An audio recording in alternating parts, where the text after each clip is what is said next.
আপনারা নিশ্চয়ই জানেন, এগুলো শুধু স্মরণ করিয়ে দিচ্ছি। 5টা খুনের, গণহত্যার, মানবতা বিরোধী অপরাধের মামলার রায় হয়েছে ইতিমধ্যে। বিচারাধীন মামলা আছে 27টা এবং তদন্ত প্রায় শেষ পর্যায়ে 72টা মামলা। শহীদ আবু সাঈদের মামলায়, প্রথম মামলায় 2 জনের ফাঁসি হয়েছে। ভাইস চ্যান্সেলর সহ সেই বিশ্ববিদ্যালয়ের অন্যান্যদের বিভিন্ন মেয়াদে সাজা হয়েছে। প্রথম মামলার রায় হয়েছে গণহত্যার। আপনারা সবাই জানেন, শেখ হাসিনা, তার সাবেক স্বরাষ্ট্রমন্ত্রী আসাদুজ্জামান কামাল, তাদের ফাঁসি হয়েছে, ফাঁসির আদেশ হয়েছে। তৎকালীন আইজিপি মামুন রাজসাক্ষী হওয়ার কারণে তার সাজা কম হয়েছে, তবে সাজা হয়েছে। আশুলিয়ায় লাশ পোড়ানো হত্যা মামলার 2 জনের ফাঁসি হয়েছে। ওখানে সাবেক একজন স্বৈরাচারের দূষণ এমপি আছে, ওসি আছে, ডিআইজি সহ অন্যান্যদের যাবজ্জীবন সহ বিভিন্ন মেয়াদে সাজা হয়েছে। চানকারপুলের হত্যা মামলার ফাঁসি হয়েছে তৎকালীন স্বৈরাচারের দূষর পুলিশ কমিশনার হাবিব এবং জয়েন্ট কমিশনার সুদীপ্ত, তাদের ফাঁসির আদেশ হয়েছে। অন্যান্যদের বিভিন্ন মেয়াদে সাজা হয়েছে।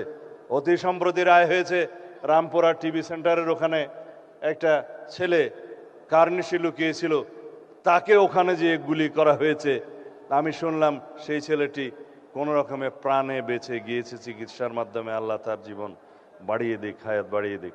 কিন্তু সেই ঘটনায় আরো 2-1 জন, একটা শিশু সহ হত্যা করা হয়েছে তাদেরকে। সেই মামলায় রায় হয়েছে, ফাঁসির আদেশ হয়েছে তৎকালীন পুলিশ কমিশনার হাবিব, ওসি এবং অন্যান্যদের বিভিন্ন মেয়াদে।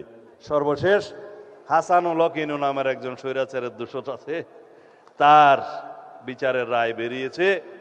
তাকে কেবল 10 বছরের সাজা দেয়াতে বাদী পক্ষ সন্তুষ্ট নয়, সেজন্য সেটা আপিল করা হবে মর্মে শুনেছি। তার অন্তত যাতে সর্বোচ্চ সাজা হয় সেরকম বিচার, সেরকম মামলা আরো আছে। সেই মামলাগুলোতে আশা করা যায় সে বিচার কার্য করা হবে। ফুডেলা একটি নাবিল পণ্য।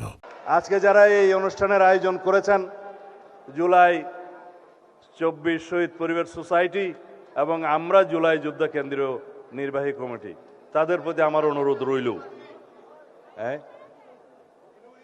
আয়োজকদের, তাদের প্রতি আমার অনুরোধ রইল, এই জুলাইয়ের চেতনা নিয়ে যেন আমরা কেউ ব্যবসা না করি।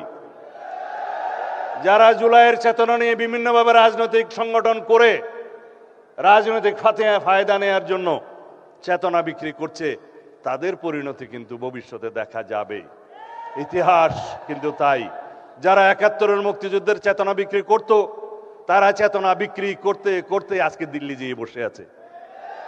বাংলাদেশের মানুষ তাদেরকে উৎখাত করেছে। সুতরাং চেতনা বিক্রির ব্যবসা ভালো নয়, রাজনৈতিক ফায়দা নেওয়ার উদ্দেশ্য ভালো না। আমরা এই মহান 2024-এর জুলাই গণ অভ্যুত্থানের ইতিহাসকে ধারণ করব, স্মৃতিকে ধারণ করব। অনাগত কালে ভবিষ্যতে আমাদের প্রজন্মরা যেন দেখে স্বৈরাচার ফ্যাসিবাদের পতন কিভাবে হয়েছিল, ফ্যাসিবাদী স্বৈরাচারী আচরণ যেন ভবিষ্যতের কোনো সরকার না করে।